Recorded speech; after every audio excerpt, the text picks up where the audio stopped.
la mayoría de los que estamos aquí, tenemos un trasfondo católico, apostólico, romano, mexicano, guatemalteco, o salvadoreño, o chileno, etcétera, etcétera, ¿no? Algunos nacieron, tienen el privilegio de haber nacido en un hogar cristiano, y a lo mejor dicen, no, pues no sabemos de qué nos está hablando, pero de los que tenemos ese trasfondo, es importante entender esto porque nos puede ayudar mucho cuando tenemos alguna plática con la familia, sobre todo, ¿no? Y ya sabe que siempre que platicamos con la familia, siempre sale la plática de muchas cosas, pero entre esas cosas va a salir que si los sacerdotes, que si ustedes no se confiesan, que si esto, que el otro, que aquello, ¿verdad? Y es importante porque nosotros como cristianos solo tenemos un sumo sacerdote, y ese sumo sacerdote es Cristo Jesús. Si todo el sistema religioso del catolicismo no es bíblico, hermano. Entonces usted no lo encuentra dentro de la Biblia. El libro de Hebreos nos enseña con tanta precisión, describe a Cristo en ese sentido como el sumo sacerdote. Mire, como una reseña rápida que decía la hermana que está pasando por una situación con una de sus hijas y sus yernos y etcétera, pero no sé si usted ubica a mi hermano Jimmy Rincán. Lo voy a poner de ejemplo porque cuando yo conocí al hermano Jimmy Rincán, que entonces era la iglesia Canyon Creek, recién nosotros habíamos llegado y si se acuerda nos habían dado un lugar y lo iban a pintar. Y todavía estaba el hermano Jorge, no sé si se acuerda del hermano Jorge. No, el hermano Jorge no la sea, el otro, el que también era pastor, que era esposo de Rosa. Entonces ellos estaban pintando, hermanos, y yo llegué, según yo, pues dígame, hermano, ¿qué ayudo? Yo no sé pintar, yo no sé ni agarrar la brocha. Entonces el hermano Jimmy se acerca y yo le pregunto, entonces empezamos a platicar y me dice, no, mire, píntele así, le hace así, le hace así. Y yo le pregunto, hermano, ¿y usted cómo conoció a Cristo? Y usted me ve, ya ve que está chaparrito, ¿da? Se me paró el hermano Jimmy y me dice, yo soy mormón. ¿Verdad? Le voy a decir, ¿a qué viene todo esto, hermano? Precisamente por esto que acabo de leer. Entonces yo en mi mente, ¿verdad?, teniendo el testimonio de cómo el Señor me rescató del catolicismo y me sacó para llevarme a los pies de Cristo, yo en ese momento que estaba platicando con él y cuando él me dijo eso en mi mente, yo pensé y le dije sin decirle, o sea, yo lo pensé, yo sentí que se lo dije en voz alta, pero en realidad no fue así, yo solo le pensé, dije, si el Señor me sacó a mí, te va a sacar a ti, fácil. ¿Sí? Entonces, con el paso de los años, el hermano Jimmy recibió al Señor, se bautizó, entonces el Señor lo sacó del mormonismo, ¿sí? Y una de las primeras preguntas que me hizo el hermano Jimmy, porque dentro del mormonismo existen todos esos que los sacerdotes levíticos y que los sacerdotes de estos y que si eres de la tribu de Leví, pero que no sé qué, y que sacó todo ese tema, hermano. Y me sacó también el tema de esto, ¿verdad?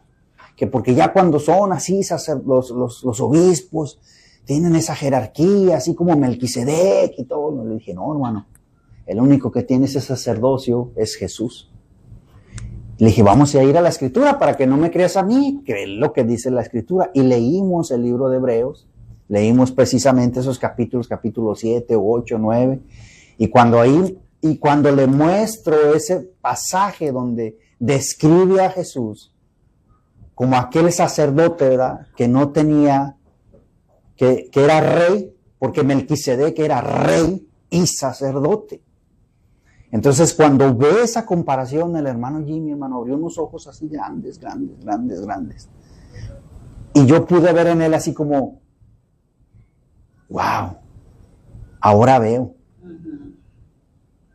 Sí, y le menciono esto porque es súper importante que las cosas que aprendemos, aunque se nos quede algo pequeñito, pero a veces esas cosas, cuando llega el momento de que usted tiene que platicar, yo no sé cómo el Señor hace, a través del Espíritu Santo, que el Señor te pone esas cosas que recordaste o que vistes en una escuela.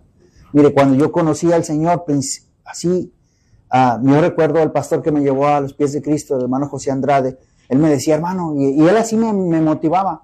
Decía, mira, hermano, tú ahorita a lo mejor vas a escuchar muchas cosas y esto y lo otro. Dice, y a lo mejor vas a decir, no, hermano, ¿yo cómo voy a aprender todas esas cosas? ¿Verdad? Dice, pero mira, cuando empiezas a escuchar, un día llega, Señor te pone una prueba. Y no te creas que va a ser una prueba difícil. Simplemente alguien te va a hacer una pregunta. Y si tú no entiendes cómo sucede, pero sucede que en ese momento el Señor te da palabra y te empiezas a acordar de detalles que no te imaginabas que te acordabas. O sea, no, dices, te empiezas a acordar y empiezas a citar cosas, mira, así, y no estás diciendo, es que mi pastor dijo, es que el hermano, empiezas a decir, la palabra dice, es que Dios dice esto, es que Dios dice, y al principio, yo no le creía al hermano. Decía, no, es que como el hermano tiene una facilidad, hermano, para citar la escritura, usted le daba un tema y él, mira, hermano, abre tu Biblia en tal pasaje, mira, hermano, le preguntabas otra cosa y abre tu Biblia. Para todo tenía respuesta, pero no que las tuviera él, sino que era el Espíritu Santo que lo usaba al hermano. Aprendí mucho con él, en ese sentido. Y cuando llegó ese periodo de mi vida también, entonces dije, ay, sí es cierto, qué razón tenía el pastor José Andrade. Me enseñó muchas cosas el hermano Andrade con el Señor, y por eso yo le comparto un poquito de experiencia con respecto a esto, porque es importante. Pero regresamos otra vez aquí a la clase. Era un paréntesis, ¿verdad? Gratis, ese no se lo voy a cobrar.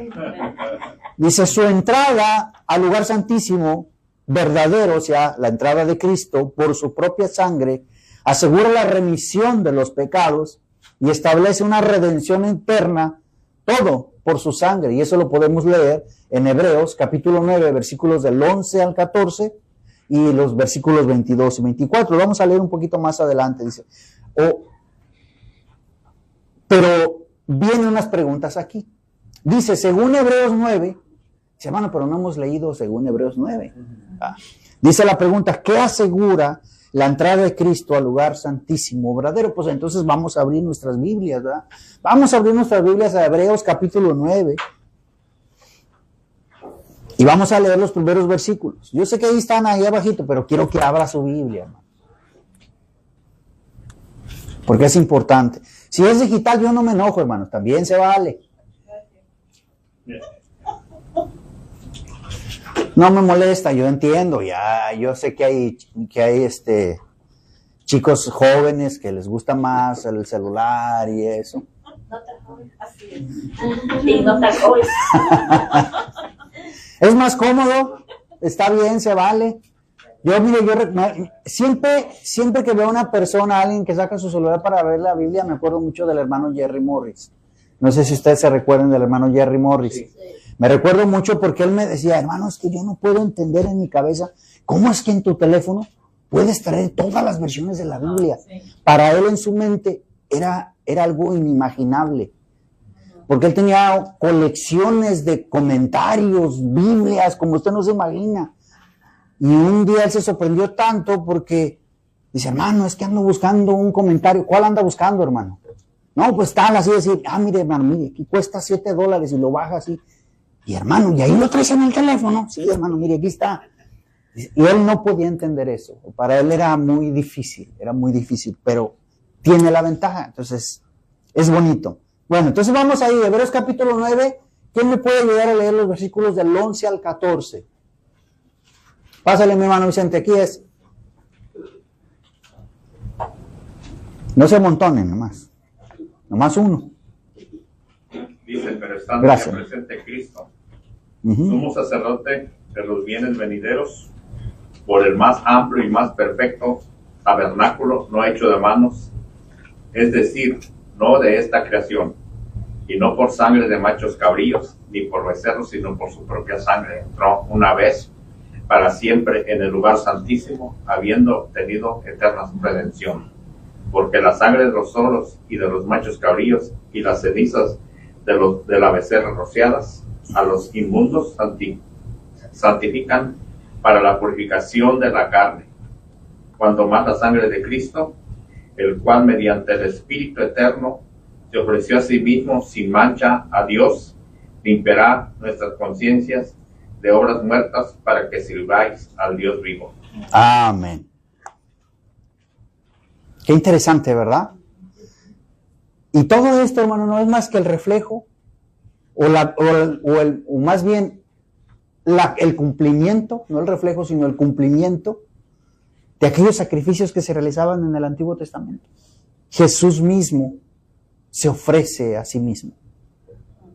Y como es perfecto, hasta, mire, si usted lo ve hasta en el aspecto físico, me hizo recordar, y le digo que yo no sé cómo lo hace el Señor, pero te hace recordar. Me recuerdo un día una escuela dominical del hermano Byron, y él nos estaba explicando desde el punto de vista fisiológico de Cristo, cuando fue llevado a la crucifixión, cuando fue hecho sacrificio, que era perfecto en todo el sentido. Porque, me acuerdo que lo empezó a analizar, se pedía, por ejemplo, que era un cordero, y que no tenía que llevar ninguna imperfección. No, Cristo no tenía ninguna imperfección. Físicamente, si estaba hablando, dice, hermanos, vamos a hablarlo físicamente. O sea, para poder ponerlo en comparación, empezó a decir, era un cordero de 1 año. Si es cuando el animal está fuerte, está joven, está sano.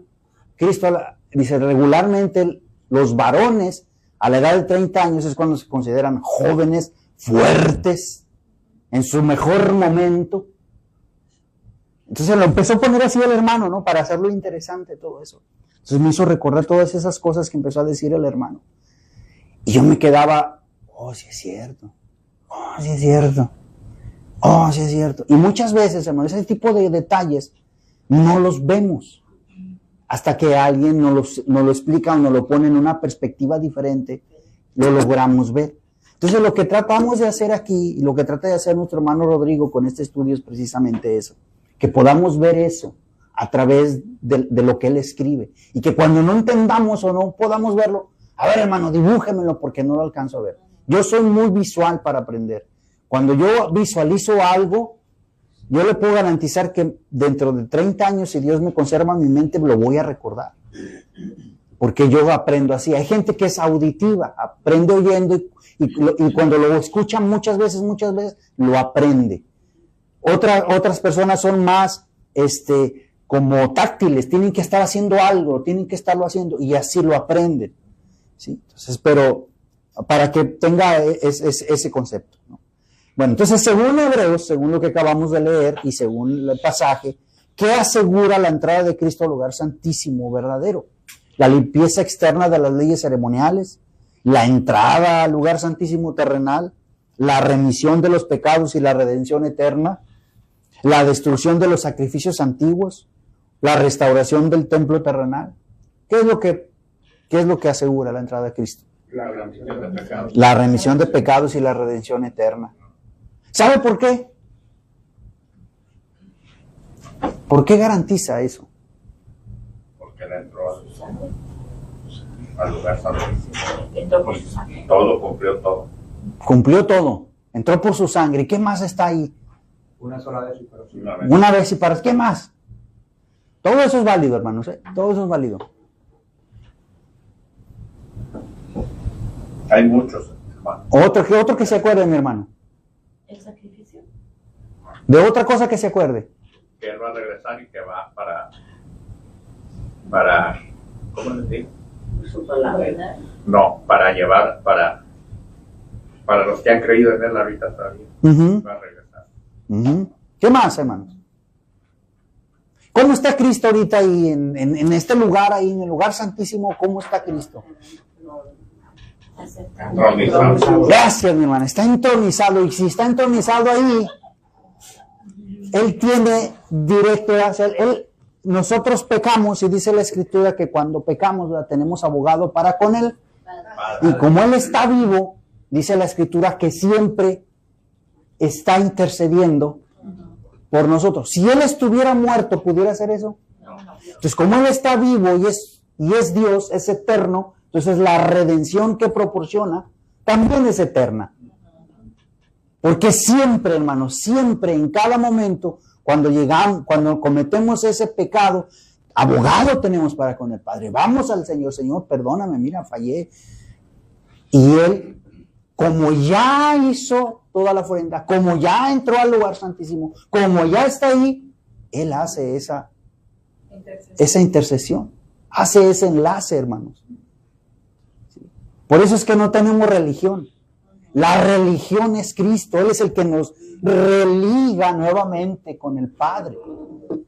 Se dije, qué bonito, ¿verdad? Qué padre, qué interesante. ¿Qué diferencia al sacrificio de Cristo de los sacrificios del Antiguo Testamento? O sea, ¿cuál es la diferencia? Que no incluía sangre derramada, se realizó exclusivamente en el templo terrenal, murió una sola vez y se presentó por su propia sangre en el cielo mismo después de su resurrección. Solo se enfocó en la eliminación de leyes mosaicas, fue realizado periódicamente como los sacrificios levíticos. Murió una vez.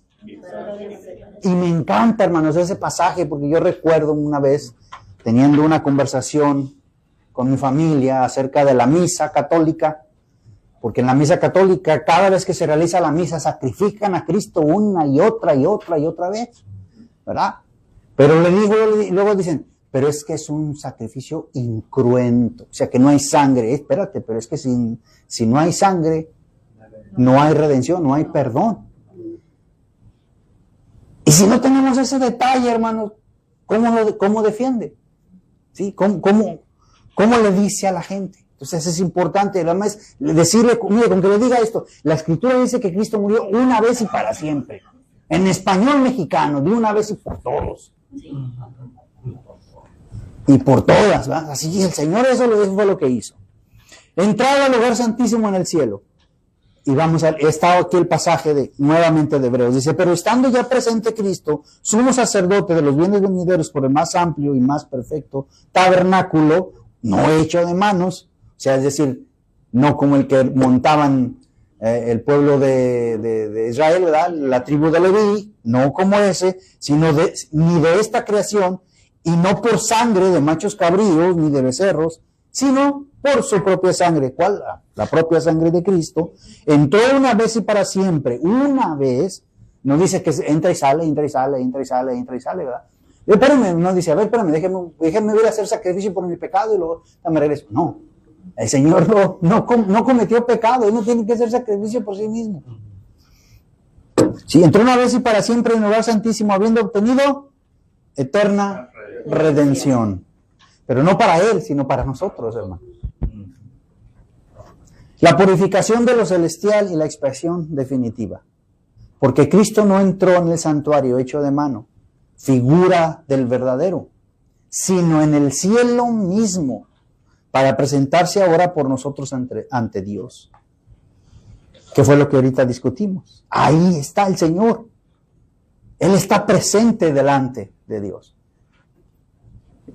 Dice, casi todo es purificado según la ley con sangre. Y aquí está lo que ahorita mencionamos. Y sin derramamiento de sangre no se hace remisión. Algunas versiones agregan no se hace remisión de pecados. ¿Ok? Hebreos 9:22. Redención eterna a través de su sangre, a través de la sangre preciosa de Cristo. Dice, cuanto más la sangre de Cristo, el cual mediante el Espíritu eterno se ofreció a sí mismo sin mancha a Dios. Limpiará vuestras conciencias de obras muertas para que sirváis al Dios vivo. Y eso me encanta, hermanos. La diferencia que tiene el cristianismo con respecto a otras creencias religiosas en el mundo es que el Dios del cristiano es un Dios vivo. Es un Dios vivo. Nuestro Dios es un Dios vivo. No es un Dios muerto. Y eso, hermanos, a mí me hizo entender que nuestro Dios es grande, poderoso, eterno. Y cuando podemos entender eso, hermanos, podemos disfrutar de las bendiciones del Señor. Y podemos entender esa obra tan maravillosa que ha hecho a través de su Hijo en nosotros.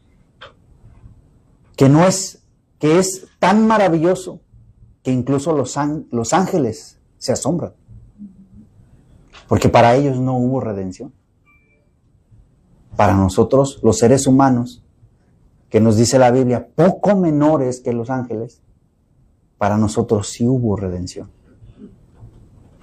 Y no es que hubiera dicho Dios, pues voy a crear otro ser y ahorita el que vaya y lo rescate. No, Él mismo envió a su propio Hijo. Wow.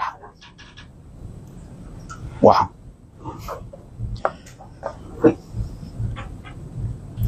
Entonces vamos ahí, pregunta 19. ¿Dónde se presentó Cristo después de su sacrificio, según Hebreos 9:24?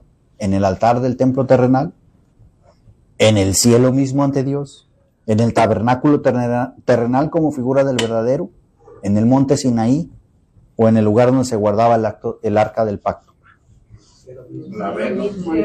En el cielo mismo, la ve, como dijo, muy bien. ¿Dónde se guardaba el arca del pacto, hermano? En el lugar santísimo. Gracias, mi hermano. ¡Ay, vienen bien filosos hoy! Vienen bien filosos. No, hombre, hermano. ¿Qué efecto tiene la sangre de Cristo sobre los creyentes según Hebreos 9:14? Purifica las manos para el servicio del templo, limpia las conciencias de obras muertas, elimina las leyes mosaicas de las comunidades cristianas, proporciona riqueza y bendición material, sustituye los rituales levíticos sin necesidad de expiación alguna, limpia las conciencias de obras muertas. Hermano, cuando no conoce usted a Cristo, todo lo que usted hace, incluso, voy a dar una donación a la Cruz Roja, voy a dar una donación a San Yud. Todas esas cosas que usted hace son buenas que las haga, pero déjeme decirle, si con eso, porque cuando no conocemos a Dios, nuestra conciencia con eso, queremos agradar a Dios. Porque como eso, por eso le digo, es que el trasfondo que tenemos, católico, apostólico, romano, y póngale su apellido, ¿verdad? Nos hacen creer que como es por obras, entonces queremos hacer obras para ver si así le agradamos a Dios, y cuando ponga la balanza, ¿verdad? Y pesan nuestras obras buenas y nuestras obras malas, pues ahí ya tiene una hora buena, ya un poquito, ya se balancea más. Que acabo ya mañana pasado ahí, o sea, todas esas obras buenas que nosotros creemos que son buenas, para Dios son trapos de inmundicia. Pero cuando venimos a Cristo, Él dice que Él ha preparado obras. Él ya sabe, ya nos tiene preparadas cosas que vamos a hacer. Él ya sabe. ¿Por qué? Porque esas cosas que vamos a hacer para Él son para honrarle, glorificarle, darle toda la honra y toda la gloria. Son para expandir su reino. Entonces, todas las obras que hacemos antes estaban muertas. Todas, porque todo eso no logra conseguir nuestra salvación. No hay manera, porque la única manera la paga del pecado es muerte. Y nosotros queremos así como que, pues es que le vamos a pagar a Dios, ¿no? Vamos a hacer ahí un billetito o algo para que el Señor. Y luego fíjese, como buenos latinoamericanos, queremos una palanca, alguien que nos ayude, va. Todos los santos, y está cuánto, va. Sí, somos, dice, no, hombre. Y nada de eso está en la Escritura. Es comprensión teológica de la clasificación. La distinción entre sacrificios que se comían y los que no se comían no es solo una diferencia ritual, sino también revela las múltiples facetas de la relación entre Dios y su pueblo en el Antiguo Testamento.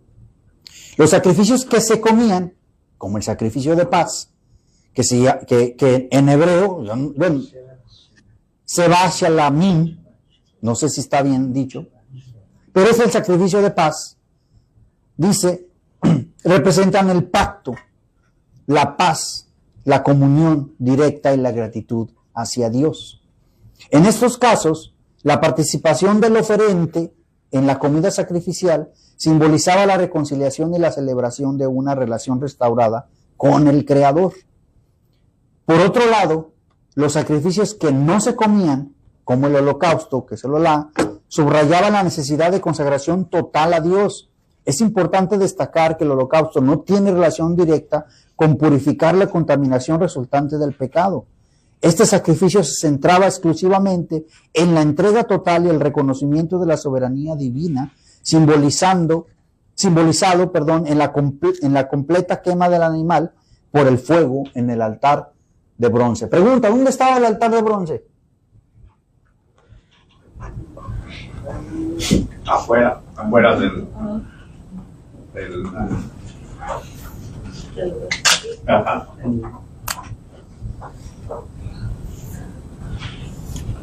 Como yo tengo puros alumnos que son bien inteligentes, No, sí.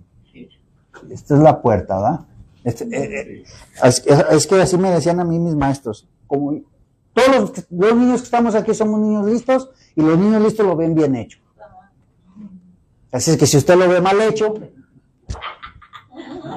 estaba dividido en ¿cuántas partes, hermano? 3 partes, ¿verdad? Bueno, lo voy a poner así, por eso le digo, usted vea lo bien hecho.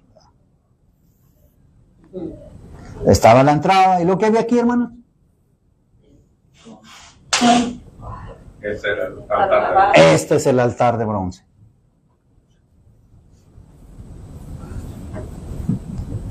Aquí había otro altar. ¿Cómo se llamaba este altar? Se ponían los panes. Aquí, bueno, aquí estaba la mesa de los panes de proposición, entonces, pero el candelabro, pero había otro altar ahí. De incienso. El de incienso.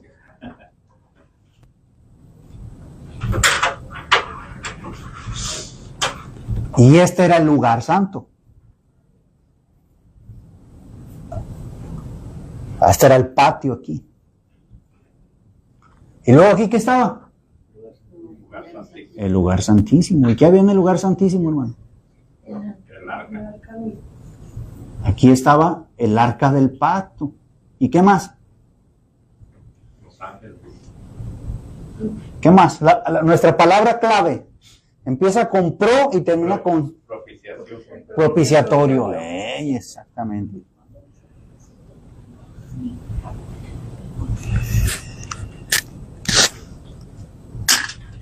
No, ya tienen 10, hermano. Póngase 10. Ya pasó el examen. La hermana estaba haciendo trampa. Está bien, muy bien, hermano. Póngase otro 10 por ser honesta. Como buena cristiana, muy honesta nuestra hermana. Muy honesta. Pero a mí aquí en el cuadrito dice que la mesa de propiciación está en el candelabro. Sí, así digo. Sí, sí, aquí está. Ok. Sí, aquí está. Todo eso, hermano, estaba aquí en el lugar santo. Aquí estaba aquí estaba la mesa, y estaban los panes de propiciación, estaba el candelabro. O sea, no quiero decir que aquí, sino que en este lugar, ahí se hacía todo eso. Y aquí entraban los sacerdotes de la tribu de Leví. Pero a este lugar solo entraba el sumo sacerdote. Y entraba una vez al año. Y aquí había unas cortinas enormes, hermano. Enormes, sí, para recorrerlas eran pesadísimas. Y no, mire, esto no lo dice la escritura, pero las tradiciones hebreas dicen que cuando entraba el sacerdote, porque cuando entraban aquí, si el sacerdote no había hecho todos los rituales y entraba con pecado, nadie podía entrar a sacarlo. Entonces, dice la tradición que de pronto se ponían como una especie de cascabeles, y cuando oían los cascabeles, ¡zas!, ya se había muerto, y lo amarraban, entonces no lo podían hacer. Eso dice la tradición, ¿verdad? Algunas tradiciones hebreas. Porque nadie podía entrar. O sea, persona que entraba aquí de este lugar, se moría. Automático. Era automático. Nadie. ¿Y qué fue lo que hizo Cristo, hermano? Esto es lo maravilloso, hermano. Que Él rasgó el velo. No solamente entró, y es lo que nos dijo el hermano, no solamente entró Él va por delante, pero atrás de Él, ¿quién va? La novia. Su novia, que es la iglesia. Toda la iglesia vamos con Él. Porque la iglesia dice, la Biblia dice que somos sacerdotes, reyes y sacerdotes de su reino, junto con Él, que Él es el rey de reyes. ¿Se fija cómo empieza a tener todo sentido cuando lo empezamos a enlazar? No, o sea, Él es el Rey de los reyes, de los soberanos de la tierra. Pero cuando la Escritura dice eso, no solamente dice, no es el Rey sobre los presidentes, sino es el Rey de su reino. Porque su reino está hecho de reyes y sacerdotes. Porque somos a la medida y estatura de Cristo. Si Cristo es Rey y sacerdote, lo que Él quiere también son reyes y sacerdotes. ¡Wow! ¡Qué padre! ¡Qué bonito! ¡Qué privilegio, hermanos! ¡Qué privilegios! ¡Wow! Bueno, dice, en contraste, el sacrificio Hatat por el pecado tiene como elemento central la actividad sacerdotal en el manejo de la sangre. En este ritual la sangre no se aplica sobre las personas, sino sobre los inmuebles sagrados, como el altar de bronce en el atrio, el altar de oro y las cortinas en el lugar santo, y en el propiciatorio en el lugar santísimo. Sí, acuérdense, cuando entraba en cada uno de esos lugares, cuando se hacían los sacrificios aquí en el altar de bronce, no era que de pronto agarraban y, así como en el catolicismo, y vamos a rociarlos. No, la sangre de los animales se ponía en las 4 esquinas. Y lo que se hacía aquí también, las 4 esquinas. Y cuando entraba el sumo sacerdote al propiciatorio, el propiciatorio también tenía 4 esquinas y también las 4 esquinas. Pero eran sangre de animales. Por eso dice la Escritura, no con esa sangre entró Cristo, por su propia sangre. ¡Wow! ¡Qué interesante! Entonces lo que hace todo eso es, precisamente, aplicarlo sobre todos esos lugares y no sobre las personas. Y como dice aquí, la sangre purifica estos lugares santificados que han sido contaminados por el pecado del pueblo, restaurando su pureza ritual y haciendo posible el perdón y la reconciliación entre el pueblo y Dios. Esa es la razón de todo esto. Recuerde que en el Antiguo Testamento el Señor tiene una ley. Él hizo su ley para todos los hombres. La ley, lo que conocemos como los 10 mandamientos. No matarás, amarás a Dios, etc. O sea, los 10 mandamientos.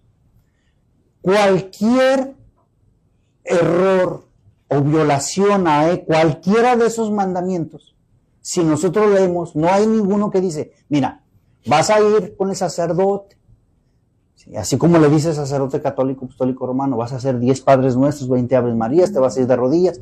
No, hermanos.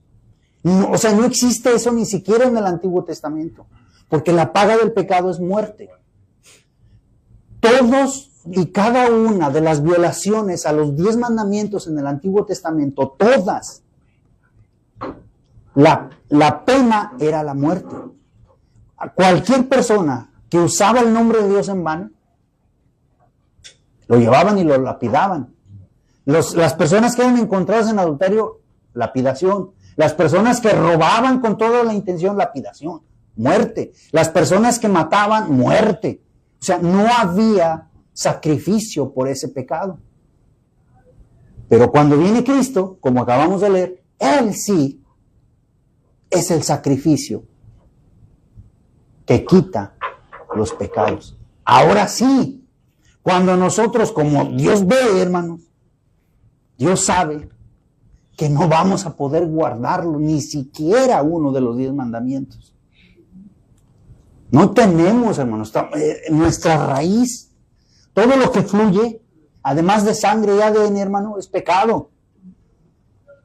Y el ser humano, por naturaleza, se goza en el pecado. Lo disfruta. No le pongo a veces hasta el ejemplo, andamos como marranitos, nos revolcamos en el lodo. Y mire, el Señor lo que quiere es que nos quiere sacar, nos quiere lavar y eso nos hace. Y muchas veces intentamos hacer eso con las personas. Mira, Cristo quiere hacer esto, los llevamos a la iglesia y en la iglesia de pronto, a través de la palabra, el Señor está limpiando a esta persona, ¿sí me explico? Pero la persona no tiene convicción, ¿sí? Sale la persona y así como los pasajes, ¿no? Pues cayó la semilla en tierra dura y salen y se vuelven a revolcar otra vez en el lodo, ¿sí? Pero nuestro trabajo, hermanos, no es convencer a la gente. Ese es trabajo del Espíritu Santo. Nuestro trabajo es solamente predicarles el Evangelio. Esta diferencia resalta las distintas intenciones detrás de cada sacrificio. En el holocausto, el enfoque está en la dedicación total a Dios y la soberanía divina, mientras que en el Hatat, el énfasis recae en la acción sacerdotal para resolver la contaminación causada por el pecado, purificando los lugares santos e intercediendo a favor del pueblo. La actividad sacerdotal en el Hatat prefigura la obra mediadora de Cristo, quien por su sangre purifica no solo a los creyentes, sino también los bienes celestiales mismos, como lo dice Hebreos 9:23, así como ambos sacrificios desempeñan roles únicos en el sistema sacrificial, subrayando las múltiples dimensiones de la relación entre Dios y su pueblo. ¿Sí? En el Antiguo Testamento todo eso era, acuérdese, los sacrificios algunos de estos sacrificios eran para purificar los elementos que estaban afuera. Los otros sacrificios eran para nosotros, de alguna manera, consagrarnos entera y completamente a Dios. Entonces, ¿cuál es el propósito principal del sacrificio Hatat, que es el sacrificio por el pecado?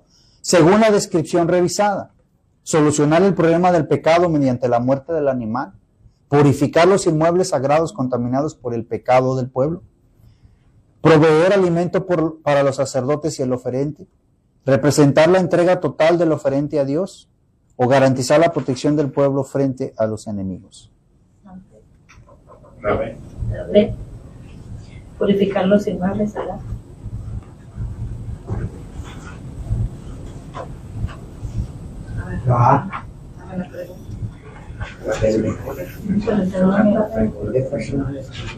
A ver, vamos a regresar. ¿Cuál es el sacrificio Hatat?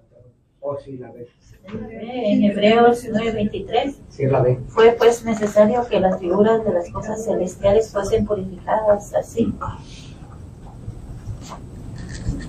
A ver, dice purificando los lugares santos y los inmuebles. ¿Qué distingue al holocausto del sacrificio Hatat? El holocausto requiere la aplicación de sangre sobre los inmuebles sagrados. En el holocausto todo el animal es consumido por fuego, simbolizando consagración total. El sacrificio Hatat se centra en la consagración total del oferente. En el holocausto la sangre es aplicada sobre las personas para purificación, o ambos sacrificios tienen el mismo propósito pero con diferentes métodos. Sí, el holocausto, aquí todo el animal es consumido, todo, aquí. Acuérdense,